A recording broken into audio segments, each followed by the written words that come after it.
जय हिंद, नमस्कार। अगर आप लोग आरआरबी की तैयारी करते हैं और इस साल होने वाले एग्जाम्स में एक अच्छा अटैम्प्ट देना चाहते हैं तो बहुत इंपॉर्टेंट आप लोग के लिए वीडियो होने वाला है। वैसे पता तो होगा ही कि एनटीपीसी का कितने सीट आ रहे हैं, घोषित हो गया। 10,488 के आसपास सीट जो है अनाउंस हो चुका है।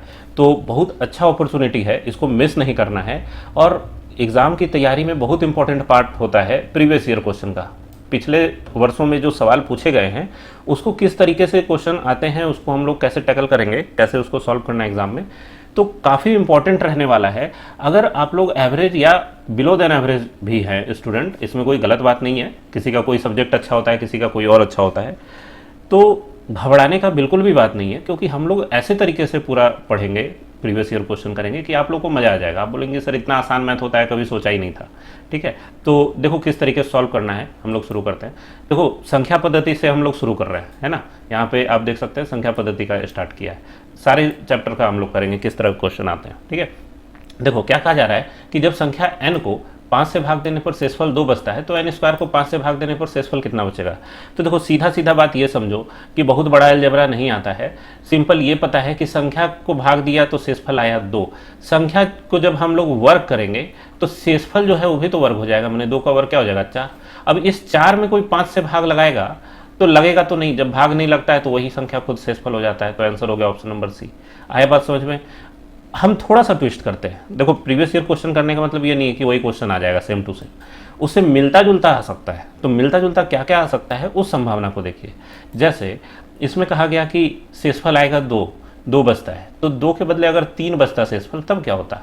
तो अगर शेषफल 3 बचता तो संख्या को वर्ग करने पर शेषफल 3 का वर्ग 9 हो जाता ना।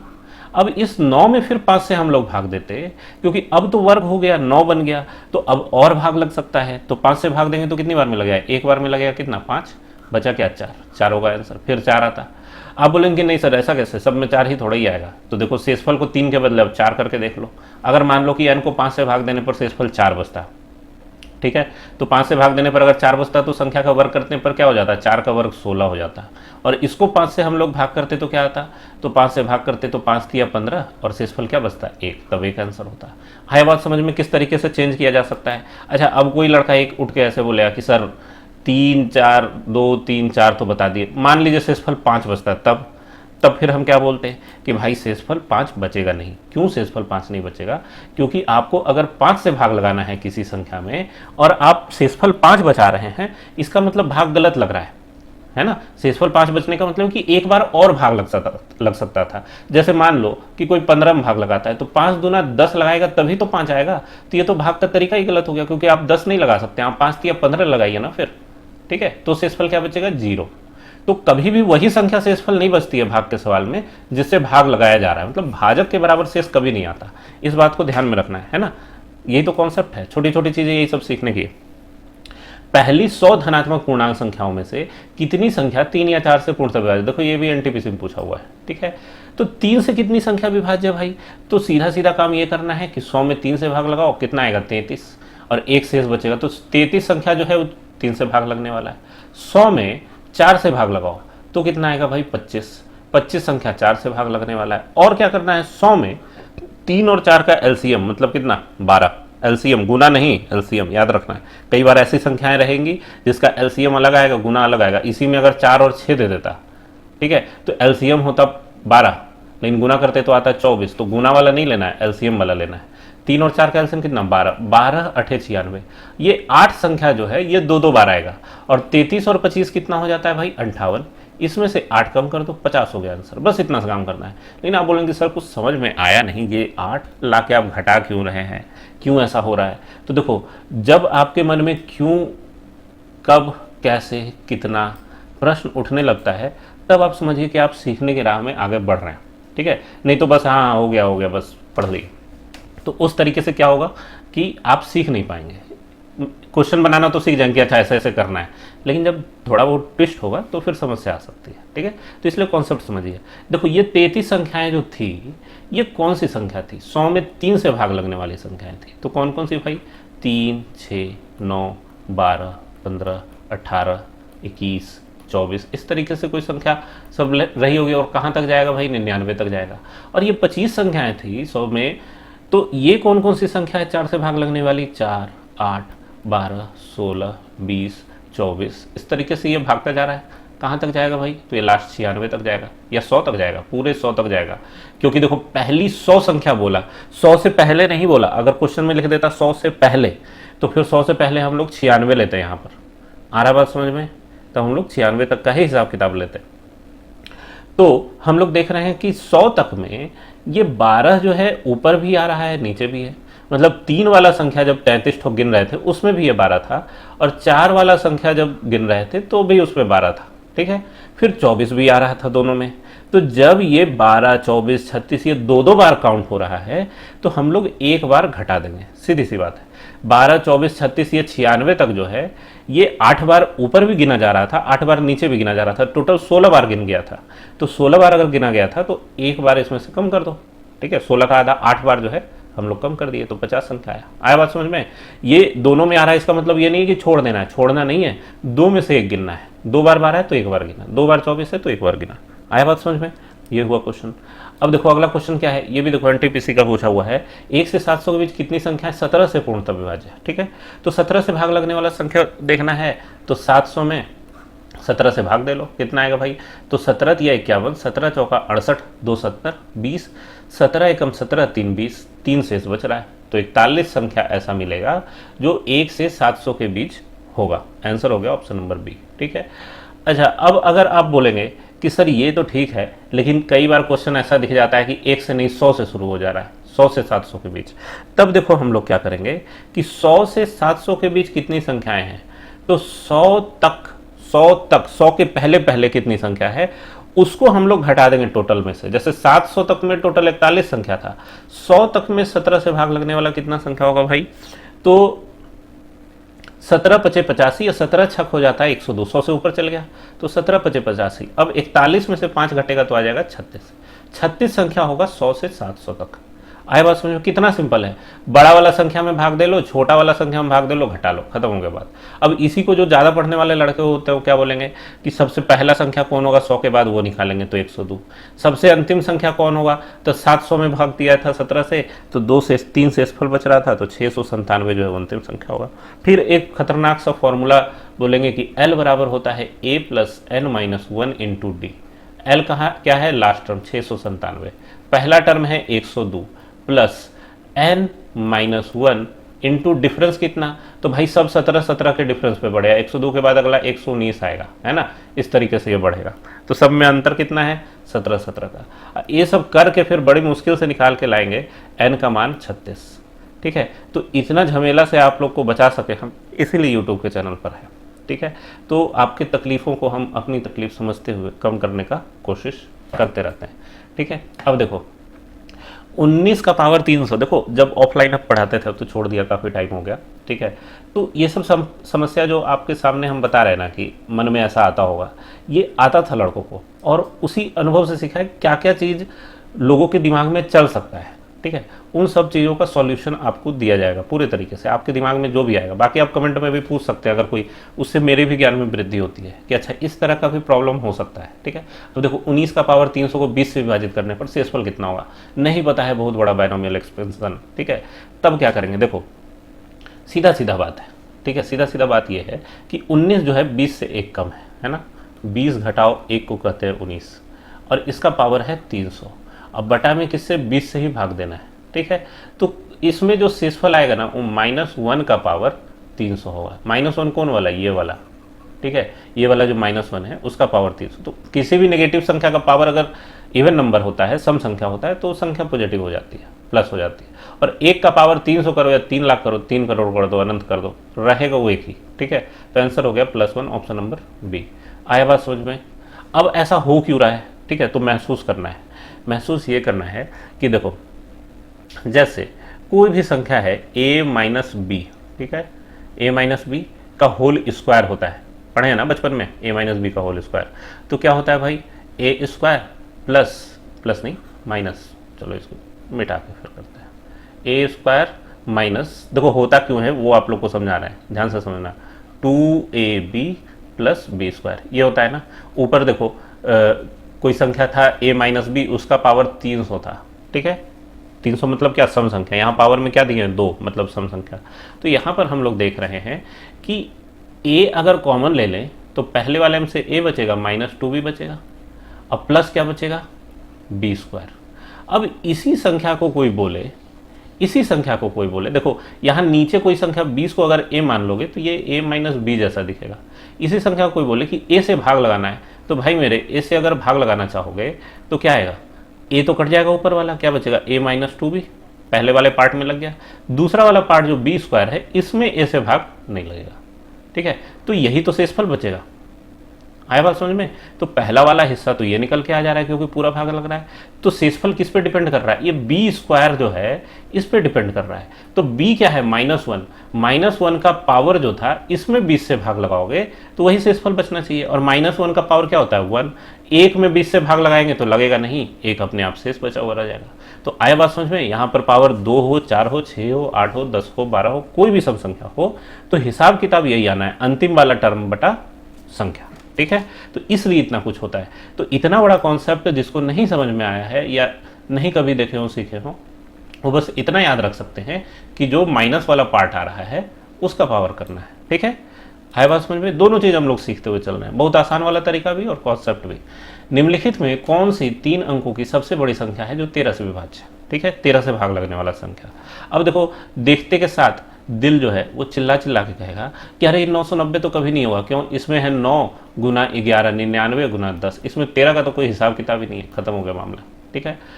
988 को चेक करना चाहिए क्योंकि सबसे बड़ी संख्या कह रहा है ना, तो सबसे बड़ा से चेक करते हुए चलो। अच्छा, अगर 988 और 908 को तुलना करना हो तो देखो एक चीज़ और सोचो, इनके बीच 80 का गैप है और 80 में 13 से नहीं लगता है, तो या तो सी नहीं होगा या डी नहीं होगा, ठीक है। तो दोनों में से एक ही चेक करने में मजा है। 988 इसमें कोई 13 से लगाए तो कितना आएगा भाई, 13 सत्ते 91, घट क्या है 7, 7 पर 8 78, 13 छक 78, खत्म हो गया। आंसर हो गया ऑप्शन नंबर सी, ठीक है। ये है 3 अंकों की सबसे बड़ी संख्या जो 13 से विभाज्य। कुछ भी नहीं था, ये भी एनटीपीसी में पूछा क्वेश्चन है। क्वेश्चन बहुत आसान आते हैं, कोई तूफानी क्वेश्चन नहीं आता, ठीक है। यदि संख्या इतना 11 से विभाज्य है तो एक्स का मान निकालिए, ठीक है। एक्स का कोई मान नहीं है लाइफ में। देखो 9, 3, 2, 4 भूल जाओ, 8x6, लेकिन कितना भी कोशिश करते हैं गणित जो है याद दिलाता रहता है। देखो क्या है भाई, इसमें 11 से विभाज्य संख्या देखना है, ठीक है। तो 11 से विभाज्यता का नियम आप लोग को बताए हैं कि इसको जो है हम लोग अल्टरनेट जोड़ते हैं, तो कितना है 9 2 11, 11 8 19, 19 और 6 25। तो ये जो दूसरा का अल्टरनेट है ना, इसका जोड़ ऐसा होना चाहिए कि इस 25 में से घटा के या 25 के बराबर आ जाए या घटने के बाद 11 से भाग लग जाए, ठीक है। तो देखो 4 3 7 प्लस एक्स, 7 प्लस एक्स आ रहा है, ठीक है। तो देखो इसके बराबर अगर करना चाहोगे तो x का मान 16 आने लगेगा, 16 नहीं 18 आने लगेगा। और ये एक डिजिट का नंबर है, इसका मान 18 तो होगा नहीं, खत्म हो गया बात। तो जरूर इन दोनों का अंतर जो है वो 11 से भाग लगना चाहिए, ठीक है। तो देखो 25 में से 7 घटा माइनस एक्स मतलब कितना, 18 घटाओ x। अब 18 घटाओ x अगर 11 से भाग लगना चाहिए तो x का मान जरूर 7 होना चाहिए, तभी ना 18 में से 7 घट के क्या आएगा 11, 11 में 11 से भाग लगता है, ठीक है। तो x का मान क्या आ गया, ऑप्शन नंबर डी 7। सिंपल सा क्वेश्चन था। देखो 41 का पावर 43 प्लस 43 का पावर 43 किससे विभाज्य है, बहुत खतरनाक सा क्वेश्चन है। तो सिंपल सा कुछ नहीं करना है, इनको जोड़ देना है, 3 1 4 4 4 8, 84 से भाग लगेगा। ऑप्शन नंबर डी इसका आंसर हो गया। बोले है इतना आसान है सर, तो भाई देखो आसान ही होता है क्वेश्चन, कॉन्सेप्ट पता होना चाहिए, क्यों जोड़ दिए ये आपको पता होना चाहिए। जोड़ देना है ये सही बात है, आपको मिलता जुलता क्वेश्चन मिलेगा, आप कर देंगे क्वेश्चन 2 सेकंड में, ठीक है। लेकिन ये भी सीखिए, मैथ सीखने का मतलब है कि उसके पीछे की कहानी पता होनी चाहिए, ठीक है, क्यों ऐसा हो रहा है। जैसे अभी एक सम संख्या पावर वाला क्वेश्चन आप लोग को बताए थे, वैसे एक विषम संख्या वाला आपको कॉन्सेप्ट बताते हैं, ठीक है। जैसे ये आपको दिख रहा है क्या, a cube plus b cube type का, पावर विषम है ना, 43 पावर है। तो a cube plus b cube जो होता है इसको अगर कोई तोड़ेगा, ठीक है, a cube plus b cube को, तो इसका फॉर्मूला क्या आता है, ध्यान देना, a plus b into a square minus a b plus b square. आता है कि नहीं आता है, ये फॉर्मूला पढ़े होंगे कभी ना कभी बचपन में, ठीक है, या इस क्लास कंपटीशन के एग्जाम की तैयारी में। तो अब हम लोग देख रहे हैं कि ये इसका और इसका गुणनफल है, तो इसमें या तो इससे भाग लगेगा भाई या फिर इससे लगेगा, ठीक है। तो a प्लस बी से भाग लगने का मतलब है इन संख्याओं के योग से भाग लगेगा। तो वही काम हम लोग किए कि 3 अगर विषम पावर वाले में a प्लस बी फैक्टर आता है तो विषम पावर 3 के बदले 6 हो, 9 हो, कुछ भी हो, या 43 ही क्यों ना हो, उसमें भी एक फैक्टर a प्लस बी जरूर आना चाहिए, एक गुणनखंड a प्लस बी आना चाहिए। मतलब 41 जोड़ 43 से भाग लगना चाहिए 84। ठीक है।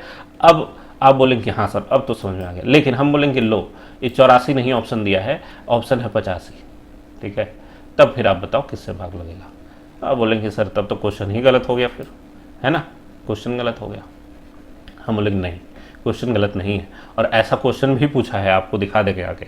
ठीक है, कि अगर यहाँ 85 हुआ, ठीक है, तो देखो इसमें लग तो रहा था कॉन्सेप्ट के हिसाब से 84 से, लेकिन 84 ऑप्शन है नहीं। तब हम लोग देखेंगे कि 84 में किससे किससे भाग लगता है, क्या 84 का कोई गुणनखंड इसमें ऑप्शन में दिया है। तो हाँ भाई ये 12 जो है 12, ये 12 से 84 में लगता है, 12 सत्ते 84 है ना। तो 12 से भी इसमें भाग लगेगा, और किससे किससे लगेगा। तो 84 में भाग लगाने वाला कौन कौन है, 2 है, 4 है, 8 4 12। ठीक है, तो 6 से भी लगता है, 14 6 84। 8 से नहीं लगेगा, 10 12, फिर 7 से लगेगा। ठीक है, उसके बाद फिर 12 से लगेगा, फिर 14 से लगेगा, 21 से लगेगा, 42 से लगेगा। इतना सारा नंबर है जो 84 में भी भाग लगाएगा और इस दिए हुए एक्सप्रेशन में भी भाग लगाएगा। आई बात समझ में, इन सब से भाग लगाएगा, गुणनखंड पूरा जो है सबसे। ठीक है। अब देखो नेक्स्ट क्वेश्चन, देखो क्या कहा जा रहा है कि यदि पी क्यू 2 अंकों वाली संख्या है तो P Q minus Q P निम्नलिखित में से किससे पूर्णतः विभाजित होगी। अब बोलेंगे सर ये फिर वही ए बी सी डी आ गया, इसका तो कुछ पता ही नहीं चलता है। तो देखो पी क्यू 2 अंकों वाली संख्या है तो 2 अंकों का कोई भी संख्या मान लो, जैसे 21, कोई भी संख्या मान लो 21 है, और उल्टा करोगे तो 12 बन जाएगा, घटाओगे तो क्या आ जाएगा 9। 9 ऑप्शन में है, 9 से भाग लग जाएगा इनके अंतर में, P Q minus Q P में। 21 के बदले कोई 31 ले लेता तो क्या आता 13। 31 घटाओ 13 कितना होगा भाई, तो 1 में से 3 गया, कितना हो गया 11 में से 3 गया, 8 3 11, और 2 में से 1 गया 1 18। इसमें भी 9 से भाग लगता है। ठीक है, कुछ भी चेक कर लो। ठीक है, मान लो 2 पर 3 23 है, और 3 पर 2 32 है, 32 में से 23 घटाएंगे तो क्या आएगा 9, 9 में भाग लगेगा। तो कभी भी किसी भी संख्या को अगर उलट पुलट के घटाओगे ना तो उसमें 9 से भाग लगता है। ठीक है, सीधी सी बात है, आप याद भी रख सकते हैं, पॉइंट मालूम होना चाहिए। नावधारा में बहुत हम यूज़ करते हैं इसको। ठीक है। अच्छा, 2 अंकों वाली संख्या में भी होता क्यों है ये भी हम बताएंगे, क्योंकि कॉन्सेप्ट भी सीखना आपके लिए जरूरी है। तो देखो जैसे पी क्यू अब कोई 2 अंकों वाली संख्या है तो 2 अंकों वाली संख्या को हमेशा 10x प्लस वाई माना जाता है। ठीक है, तो अगर कोई इस 10x प्लस वाई एक 2 अंकों वाली संख्या है और उलट के लिखेगा 10y प्लस एक्स, और इन दोनों को घटाने का कोई कोशिश करेगा, तब क्या निकल के आएगा भाई, देखो 10x plus y minus 10y minus x. अब 10x में से x गया तो 9x, और y में से 10y गया माइनस 9y। 9 कॉमन ले लेंगे तो क्या होगा x माइनस वाई। ठीक है, तो या तो संख्या में 9 से भाग लगेगा फिक्स है, या संख्या के अंकों के अंतर से भाग लगेगा। ठीक है, अंतर से भी भाग लगेगा। इसमें एक ऑप्शन आपको कह देता कि p माइनस क्यू है, किससे पूर्णतः विभाजित होगी, तो p माइनस क्यू से भी पूर्णतः विभाजित होगी। ठीक है, जैसे हम लोग 31 और 13 वाला एग्जाम्पल किए थे तो 18 आया था घट के और 9 से भाग लगा था, तो वैसे ही p माइनस क्यू मतलब 3 घटाओ 1 2 से भी पूरा पूरा भाग लगेगा ये। ठीक है, तो ये चीज़ है। आया बात समझ में। और क्या पूछा जा सकता है वो भी आपको बताए कि p माइनस क्यू भी एक ऑप्शन दे सकता था, तो वो भी आंसर होता। ठीक है, इसी तरीके से अगला देखो 9 नंबर क्या कहता है, यदि n एक प्राकृतिक संख्या है तो n क्यू माइनस एन हमेशा किससे विभाज्य होगा। तो भाई n क्यू माइनस एन किससे विभाज्य होगा, ये आपको अगर देखना है तो सीधा सीधा बात ये करना है कि फिर से कोई एग्जाम्पल उठा लीजिए। n का मान 0 कभी मत रखना, क्योंकि 0 रखोगे तो 0 घटाओ 0 0 हो जाएगा, तो फिर सॉल्व कैसे करोगे। n का मान 1 भी कभी मत रखना, क्योंकि 1 का क्यूब 1 घटाओ फिर 1 हो जाएगा, तो फिर 0 हो जाएगा, तो फिर आंसर नहीं ला पाओगे। तो फिर n का मान क्या रखोगे, n का मान जरूर 2 रख सकते हैं हम लोग कम से कम। तो 2 का क्यूब होगा 8, और 8 में से n मतलब 2 घटेगा, तो 8 घटाओ 2 कितना हो गया 6। तो ये संख्या हमेशा 6 से विभाज्य होगी। आंसर हो गया ऑप्शन नंबर बी। आया बात समझ में, कैसे हम लोग एग्जाम्पल खुद से सेलेक्ट करके और क्वेश्चन को आसानी से सॉल्व कर सकते हैं। लेकिन ये हुआ क्यों ये भी जानना जरूरी है। ये इसलिए जरूरी है मेरे भाई, क्योंकि देखो जब सीरीज सीक्वेंस पढ़ोगे तो ये सब काम आएगा। ठीक है, अब देखो n क्यूब माइनस एन को अगर कोई तोड़ता है तो एक n तो कॉमन दिख रहा है, बचेगा क्या n स्क्वायर माइनस 1। अब a square minus b square वाला फॉर्मूला लगाओगे तो n plus one into n minus one होगा। ठीक है, मतलब हम लोग यहाँ देख रहे हैं कि n plus one into n minus one, ये तीन लगातार संख्याओं का गुणनफल है। ठीक है, बहुत इंपॉर्टेंट कॉन्सेप्ट आप लोग को बताने जा रहे हैं, आप लोग इसको नोट कर लीजिए इंपॉर्टेंट करके। तीन लगातार संख्या है ना, n से एक बड़ा और n से एक छोटा। ठीक है, जैसे अगर n दो हुआ, दो एग्जाम्पल लिए थे, दो से एक बड़ा तीन और दो से एक छोटा एक, इन तीनों का गुणनफल कितना होगा, तीन दूना छः। तो अगर इनका गुणनफल 6 है तो 6 में 6 से लगेगा ही। अगर n मान लो 3 होता तो 3 से एक बड़ा 4, फिर 3 और 3 से एक छोटा 2, इनको गुना करते तो क्या आता, 4 3 12 दूना 24, इसमें भी 6 से भाग लगता। ठीक है, लेकिन इसमें फिर आप बोलते कि सर 8 से भी लगेगा, 4 से भी लगेगा, तो भाई और भी 2 से भी लगेगा। तो इसका मतलब ये नहीं है कि आपको ये पूछा जा रहा है कि किससे किससे लगेगा, हमेशा लगेगा, हमेशा। तो हमेशा तो भैया सबके लिए साबित होना चाहिए ना। तो सबसे छोटा वाला जो संख्या है उसमें 6 से ही लग पा रहा है, तो बड़े वाले सब में भी 6 से लगेगा। हाँ, बड़ा जितना होते जाएगा उसमें और भी संख्याओं से भाग लगेगा, लेकिन हमको उनको इग्नोर करना पड़ेगा क्योंकि सबकी बात करनी है। तो सबका बात करेंगे तो जो सबसे समाज में निचले तबके के लोग हैं उनका भी बात होना जरूरी है। ठीक है, इसीलिए सबका साथ सबका विकास में सबसे नीचे वालों की भी बात होनी चाहिए, गरीबों की भी बात होनी चाहिए, जो सबसे कम पैसा कमाते हैं उनकी भी बात होनी चाहिए। लेकिन इतने सारे टैक्स लग चुके हैं कि अब बहुत मुश्किल हो रहा है लोगों के लिए जीना। देखो, एक संख्या को 7 से विभाजित करने पर 4 शेष बचता है, उसी संख्या के वर्ग को 7 से विभाजित करने पर कितना शेष बचेगा। बहुत आसान सा क्वेश्चन है और इसको अब हम नहीं बताएंगे, आप लोग कमेंट में इसका आंसर बताइए। मिलते हैं नेक्स्ट वीडियो में, अगले वीडियो में इसका आंसर बताएंगे और कमेंट में जिसका सही होगा उसको हम पिन कर देंगे या हट दे देंगे।